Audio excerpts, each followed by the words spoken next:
Francine Guébé, Congo Dialogue, 100% canon. CongoDialogue.com. Naebisaki bino Roger Bakazali ya Nzambe te. Naebisaki bino Roger Bakazali ya Nzambe te. Tala lelo yo sikile na ye ebimie. Boyoka lelo yo sikile na ye ebimie. Naebisaki bino Roger Bakazali ya Nzambe te. Naebisaki bino Bakajika zali ya Nzambe te. Tala lelo yo sikile na ye ebimie. Boyoka lelo yo buzoba na ye ebimie. Botala lelo yo masumu na ye ebimie. Bien-aimé dans le Seigneur, libota na Nzambe bato yeso akufela bande oya biso. Bien-aimé Nzambe apambola bino bisika no sobino bozwami au nom de Jésus-Christ. Bien-aimé dans le Seigneur, somo pemawa. Na yebisaka bino ke Roger Bakazali ya Nzambe te. Na yebisaka bino ke Bakajika azali ya Nzambe te. Bande kona biso ya balubi sika baza yebi mingi babenganga. Balubi soko moni mutu komone Bakajika se kazana misala mabaza ndoki. Eza bano baselelaka ba cérémonie. Bien-aimé dans le Seigneur. Tipo wana zali ya Nzambe te. Makambo nyonso ateyaka bino eza lokuta. Bien-aimé a mélangeaka vérité na mensonge. Aza plus dangereux que Moïse Mbiye. Aza plus dangereux que Mathieu le Tunasi. Aza plus dangereux que Mike Kalambai. Aza plus dangereux que bien-aimé Walesa. Il est dangereux que ba faux pasteur tout ba mukuna ba tuana tout ba mutombo. Aza plus dangereux que Bango. Aza pena dangereux à ba dangereux. Mais bien-aimé dans le Seigneur, avant anada sambela, avant tout pasola makomi, bien-aimé tout tandano image yo. Boyoka muto bazalaka na ye. Boka bras droit na ye makambo bimisi après to zonga to décortiquer yango au nom de Jésus-Christ. Avec Évangile Roger Baka, on s'est connu en 2015. Voilà. Quand j'ai commencé à fréquenter Roger Baka, j'ai amené la sœur pour la présenter à Roger Baka, disant que non, voilà, je vis avec cette fille. On a fait la prédote avec la fille. Avant d'abord la prédote, j'ai dit à Roger Baka que non, voilà, je vais faire la prédote. Ok, tu vas faire la prédote, oui. J'ai dit, c'est dans 2 semaines. Très bien. Il m'a demandé, qu'est-ce que tu as? J'ai dit, j'ai tout l'argent dans l'enveloppe, tout, mais c'est la boisson qui manque. Voilà. Il m'a dit, ok, je vais contribuer à la boisson. Voilà. Les jours est approché, les mêmes jours de notre prédote. Nous étions allés à la montagne. À 14 h déjà, je l'ai dit, je dois rentrer parce que le soir, je dois voir la famille, ma famille et puis la famille de la fiancée. Roger Baka, je l'ai dit, mais tu m'avais promis l'argent pour la boisson. Tu peux me donner parce que je peux aller, je dois aller déjà, je dois quitter pour éviter l'embouteillage. Très bien. Il m'a dit, je n'ai pas d'argent, que le Seigneur soit avec toi. J'ai entendu dire que non, Roger Baka était venu, lorsque j'ai engrossé, il était venu dans cette famille-là pour plaider. Non, non, la famille ne connaît même pas Roger Baka. Ils ont vu cette vidéo-là, ils sont étonnés, mais comment un pasteur est en train de proférer les mensonges comme ça? Tu étais prédicateur de l'évangile, de la vérité. Aujourd'hui, tu es devenu prédicateur du mensonge. À tel point que tu pousses les gens à mentir en public. Vous vous manquez de Dieu. Voilà. Oui, mais il a d'abord sa femme légitime ici au Congo. Ok. Sa femme légitime. Après ça, il a encore une autre femme. Ok. Et puis il vient de se marier encore il y a 3 mois. Hein. Il a doté une sœur là, à Bandal. Il a doté une sœur. J'ai les audios, mon frère, j'ai les audios. Tu prêchais la vérité, Roger Baka. Aujourd'hui, regarde, tu as changé cette vérité en mensonge. Les gens qui sont quittés le monde pour venir apprendre la vérité. Tu as bien commencé en prêchant la vérité. Aujourd'hui, regarde comment tu es en train de prêcher les mensonges. Et je me suis senti seul, abandonné par mes frères. Comme si j'ai commis un crime. Oh, ce n'est pas un crime que j'ai commis. De déranger une sœur dans l'église. C'est alors que j'ai compris que Roger Baka a une aventure avec cette sœur-là. Oh là là. La sœur que j'ai draguée. Donc, je suis allé tomber là où mon papa... Donc, il y a Bilora Papa. Bilora Papa. Les gens sont en train de me gueuler. Les gens sont en train de me gueuler. Mais toi aussi, les cris de ton papa. J'ai dit, je ne savais pas. Man. Roger Baka, en fait, c'est un manipulateur. Très bien, vas-y. Il est un manipulateur. Il sait qu'il y a l'un d'eux a un esprit faible. Il est en train de les manipuler. Donc, il a acheté son esprit. C'est comme ça, Roger Baka. Oh. La journaliste s'est entêtée pour aller faire l'émission. Roger Baka l'a dit, il doit la connaître. Oh non, je vais te donner les habits, tu seras bien, tu vas t'habiller plus que ce que tu t'habilles maintenant. La sœur là, elle est à l'étranger aujourd'hui. Elle est allée au Tika à défaut, comme les Kinois disent. Au Tika à défaut. Aux États-Unis, beaucoup de messages. Mais lui, Teti Makaya, Kimuluba. Teti, il est tellement orgueilleux, Teti, que non, il n'écoute pas. Et longue bimela ki biswane bele miko e bota mo misuni mande oyo na ba réseaux sociaux akomi pe ko kangisa bato yeyo botala yeyo azobangisa yeyo imine yeyo charlatan yeyo bagajika yeyo bien-aimé dans le Seigneur, bien-aimé aux en adresse ya bien awa pembe na pembe toko kota na corruption te vérité de very révélation de reva pona bato yeso akufela bien-aimé na mondi na bondela ya mboto to paso la makomi au nom de Jésus-Christ. Papa na pamboli kombo na yo na komisi kombo na yo soki yo te nani mususu yondo batela kabiso yondo bundela kabiso osala biso grâce ya koyeba le vrai Dieu osala biso grâce ya kolonga na maboko ba lourd ravisseur osala biso grâce ya kolonga kozala moumbu ya bato mokili osala biso grâce ya kolonga na ba religion ya lokuta tondi na mokili bato balukaka mbongo ko détruire ba âme ya bato ko faire souffrir bana na yo papa biso osala biso grâce ya koyeba bango pe ya kolongwa na mile na bango. Quelle grâce! Salve bandeko batikali na maboko ya bato grâce balonga baza suba umba bato te papa. Papa na tiki mama kitoko na maboko no te ya mwana no lingo te ya nzambe akabana na bato yo. Que le Saint-Esprit parle pour l'édification de ton peuple. Au nom de Jésus-Christ, nous avons ainsi prié et nous disons Amen. Bien-aimé, aux en adresse ya bien. Aux en bala ba yesu. Ose pa na bino. Baeko kosa yo te. Baeko lia yo mbongo te. Baeko linga mwasi na yo te. Baeko linga bamso pe balinga mibale lokola bango bamso balinga bana batu baeko détruire bino te onde kona bino papa tindi po ba vérité po obiksa molimo no po soki liwe yelelo okutana na nzambe bien-aimé baesi bakufi toliki bango ne lokote yango foko kangama nde na nzambe nzamba tindaka kaka simplement bien-aimé ba messager nzamba tindaka ba père spiritualité na tunaka bato babenki tibi osho papa awa ya kufi siko ozani papa spirituel sikoyo omoni sikoyo ignorance babengi adina bala papa molimo siko sa na papa molimo te ignorance papa molimo c'est lui-même Dieu papa na biso molimo nzamatinda kaka ba messager kozala muhumba mutute zande muhumba nzambe kabwana nde na vie à péché. Ce que Dieu nous demande c'est la repentance. Que veut dire la repentance? Le retour vers Dieu, l'abandon du péché.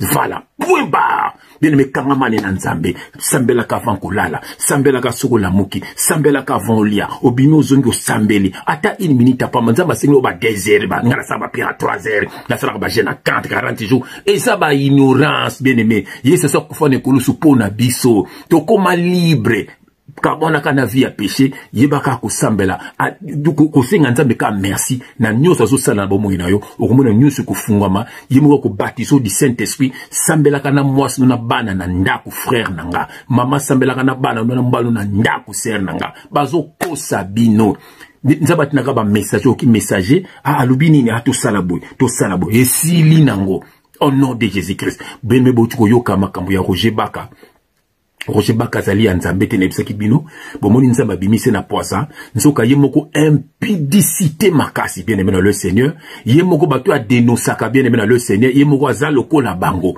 aza muyibi ya mbongo bien aimé aza mutine impudicité bien aimé ta boyoki bino moko Boyoki azana basi ebele do ba prophétie bima pona ye eza makambo solo na sero bano sele mission na frère Alim so ki sert à dasa je crois aloba yango nzamba bisa ye makambo impudicité ya kojebaka muto pa kangisaka na kini wana na bosoni kombo na ye aloba ka yango pe balakisi ye ki azana basi ebele biso moko tu ba ser ba benga biso bien aimé na le Seigneur Roger Baka azali moto na impudicité bien aimé pona koyeba moto azana esprit ya kindumba bokomona ala tarabeloka mikuse. Voilà la révélation. Ce que mon montela tarabloga mi coussé, c'est qu'à na molimo impudicité. Biso to zanga na molimo impudicité, to zanga na mukili, ngana no taka ba ser corps. Voilà, on a ta pantalon na kiti sinase. Botela ba musicien nyonso komona chemise a mokuse, t-shirt a mikuse maboko libanda, a fungole ba bouton nyonso, molimo ya impudicité, molimo ba homosexuel, molimo ba lesbienne, molimo a kindumba, ba ser ba balinga kindumba ba mirana mibali, au moins bon ba ba mini jeep, mokongo libanda, tolo libanda, soko moni bon azana molimo ya impudicité. Donc sirène azakati na ye. Mibali pe baza ba homosexuel, botela ba pantalon toujours na se, chemise toujours poulet là sa tolo, mabo azana molimo ya impudicité. So da marana mi belle okolaye so da marana pasi ni so marapena ba mbwa botela sikoyo Roger Baka ba t-shirt amike maboko no se libanda ba chemise botela bango ba Moïse Mbiwa na bana molimo ya babe yango prêt à être nu. Voilà, prêt à se déshabiller. Voilà, baza prêt à se déshabiller. Ba sœur prête à se déshabiller. Botela ba sœur tout bana ki molima ki ndumba ate ba sœur ki ndumba na ba vitrine na ba nzela bono bazaka na biloka mikuse. Mibali pe ndenge moko bote asko Roger Baka ba Moïse Mbiwa bakala bloka mikuse bote ala biso molimo ni kenda. Voilà, na mutu na komona pe mosa kitoko eza normal mais jamais koyoka nga na makambo wana parce que molimo ni kenda soko moni moso molimo santo yebi lozaso na makambo wana te otiki bato baza na Saint-Esprit te bien me bo kabona na boki Roger Baka mutu o garçon wana a kute na mwasi ya bala nzoka Roger Baka abimaka na mwasi kaka bato ya teyaka. Roger Baka oti ko bala susu na bandal. Roger Baka azana basi ebele tina ba poto. Mais so ateya kabino nini. Azo teya sur le mariage. Yemoko na mariage yango a réussir te. Ba Moïse Mbiwa ba teya sur le mariage ba balate. Mais pourquoi bazo sakana na bino? Oto kengomba bakangso banzala po na tant oza na nzala oza faible. Muto so aza faible ou manipuler facilement. Ya bakena bolo ko la bangomba, nzoka Jésus salba que l'heure vient où il sera ni sur la montagne ni à Jérusalem. Les vrais adorateurs adoreront le Père en esprit et en vérité. Toi so na taya banzala te, toi so na taya bangomba te, toi so na taya makambo wana te. Toi na temps de l'esprit. Molimo so te kambayo, molimo so te kabolo na vie à péché. Bato batala basi sabino ba gêne pour ne pas buka no lembi a como manipuler. Na ita sabino alendel yo alendel ozo ko dénoncer bat mais dénoncer pe Roger Baka a manipuler ko facilement. Oki garçon à lobby abimana journaliste mo journaliste ko le loza na poto ba sel tout ba sala ka be mission na Roger Baka abimaka na bango oza na poto wana journaliste to yebié mais na tant kombo des ate pona ba famille na ye mais bino so bo yebié bozomona. Natangotanga verset moko bien aimé nazana 2 Timothée chapitre 2 na kenango na verset 3 je lis au nom de Jésus-Christ. Sache que dans les derniers jours il y aura des temps difficiles car les hommes seront égoïstes, amis de l'argent. Roger Baka amis de l'argent ba miyibi, fanfarons, hautains, blasphémateurs, rebelles, insensibles, déloyaux, calomniateurs, intempérants plutôt, cruels, ennemis des gens de bien, traître, emporté, enflammé d'orgueil, orgueilleux, aimant le plaisir plus que Dieu, ayant l'apparence de la piété, mais renie ce qui fait la force. Éloigne-toi de ces hommes-là. Bible dit, éloigne-toi de ces hommes-là. Bible est clair, éloigne-toi de ces hommes-là. Ben me kabwana na bato yo bazo kosa bino bokoma ba esclave na bango bama ko contrôler ba mbongo na bino bama ko contrôler ba ndako na bino bama ko contrôler ba vie na bino baza l'esprit à contrôle baza ba uti na Lucifer misusu ba contrôler ba passer la simba ba compte bancaire na bango. Oh Seigneur Jésus-Christ moto moyindo pourquoi azaka esclave ya mindele lelo comme esclave ya bandeko na yemoko ba pays na biso ndetika ba esclave ya mindele histoire vraie et on va présent na bino meba bongisa ba mboka ezate po baza ba esclave so ba mekito bien aimé kabwana na batuyo kangama na Jésus-Christ koza la fanatique ba politicien te koza la fanatique ba musicien te ba melaka makila. En parlant des musiciens botilenga image moko ya Blaise Masatana na Lise Masatana bazemba na Kofi anga naza na problème te bangonde ba ye na sima ya Kofi po ba luka succès po baza ya nzambe te. Kofi azape na droit ko yembela nzambe te parce que Kofi il est encore dans le mauvais. Kofi il faut abongola motema nzamba yoka priera bato masumu te. Kofi soka bongoli motema na ye aye ko yembela nzamba ko yoka ye. So bango bazo bloquer siko via fi chrétien na Kofi bani Kofi abongola motema te. Kofi azana mokili bango bazo bani na mokili ona ba yemba na mokili patika na kana mokili. bazo benge frère na biso do Kofi moi bongo le moté mais ate po abi oh tala kutu ba Kofi lo bango so abi ceux qui Mike Kalamba ya koti lola nga pe fona kota lola Kofi lo bango boyoka parce que zo na bato ba s'intéressa kana ye ba ya ba bazala kana na mabe na ye Jesus azakana bato na mabe na bango te ba komisaka ye zomo hôtel ba denile si ba komisaka ba fali botika fali numéro 1 frère zomo OK faux bo la bato là ils sont dans le faux pour ça ba kufu bo ba kene li fait le bobo to aider bango nde to binsaka ba vérité na bango po ba tika ba ya na nzambe mais tant zo ko appuyer bango c'est que bazana bango bien tout ça moni bana na satana balisme satana botala bango bozomona bomona émission ko yana frère Alimia toko décortiquer makambo ya ba satana wana na Kofi et puis toko décortiquer makambo ya Roger Bako lisusu na kotanga sous verset mususu bien aimé dans le Seigneur na kombo na Jésus Christ bien aimé nazali na Hébreux chapitre 10 verset 37 j'ai lu au nom de Jésus Christ encore un peu de temps celui qui doit venir viendra donc c'est Jésus Christ et il ne tardera pas voilà attention vous me bien aimé comme si ba Kofi yo okufa journée ngano okufa journée est-ce que ça prêt au kutana na Jésus Christ c'est terrible voilà et yo ka jikisa binini et mon juste vivra par la foi mon juste vivra par la foi voilà mais s'il se retire mon âme ne prend pas plaisir en lui oyoki mon juste vivra par la foi mais s'il se retire mon âme y aura habit bien s'il se retire mon âme ne prend pas plaisir en lui. Bien aimé, kozana nzambe, il faut vivre na foi. Maladi nange ekende. Ngana kozwa musala, ngana kubala, bandoki ba olunga ngate. C'est ça la foi. Yesu alobaki oza na foi te ya muke. Bien aimé akokwesa bangomba. Bangomba eza ba problème, bangomba eza ba souci, bangomba eza bandoki, bangomba eza ba problème to kutaka na sa mukilo, bangomba eza ba maladie. So oza na foi bien aimé ko déplacer ba montagne. Bala ba message yo na pona batu. Voilà, bokabona na ba faux pasteur, ba même bino na lifelo, botala Roger Baka bimi na poissa, serviteur du diable, Bakajika, Ndoki, mwana ba selela ba cérémonie, Ndumba, Lokuta, azana pona kukosa bino, aza dangereux ki ba obiso to yebi wana, bine me bokabona na batoyo. C'est la mission de frère Alimia, ou toko lobe la sou Roger Baka, toko lobe lise ma satana na blesse ma satana. Nyo soka po boza la édifier, toko banga bangote, ma kofi toko to beta kayango. Beneme ataba na ma kofi, ataba na ba mbeli, ataba na minduki, on accepte. Tout ça ba libosote, tout ça ba vrais enfants de Dieu, toko loba vérité jusqu'à la mort, pour ka bino boza la sauver. Et puis bango bokeli felo ba rasa jida. Yongo ba tambola na ba maître, bo bete la ngana pesa bino combien, po bazali na vérité. Nous avons la vérité. Toko banga bangote benemena le Seigneur. Beneme nzambe a pambola bino, nzambe a zala na bino, nzambe a longi sabino. Beneme dans le Seigneur Jésus-Christ a qui kosala ba église te. Il a fait son église. Mon église. Ça veut dire une église seulement de Jésus l'exinine. Ezali corps de Christ. Peuple mis à part. On va bien avec église. J'ai dit que ça a dit mon église. Voilà. Et puis il venait chercher son église. L'autre monde a ba église et bélé. Donc on église à Jésus-Christ. Voilà. Vous êtes dans le faux. Et vous irez en enfer. Au prophète, au pasteur. Et ça va titre des abadons. Mon tebe ben nga pasteur, ben nga prophète. Il est dans le faux. Bien aimé Nzamba Salabino grâce. Bien aimé Nzamba Salabino grâce. Abiba aveugle. Bon, on dit aveugle, bon, souka na li felo. Ba yeko luka mbongo na bonzambe. Nzamba na besoin mbongo te. Nzamba na besoin ya vina yo. Nzambe a pambola bino. Mbongo na yo azo peso musala pour lesa li bota na yo.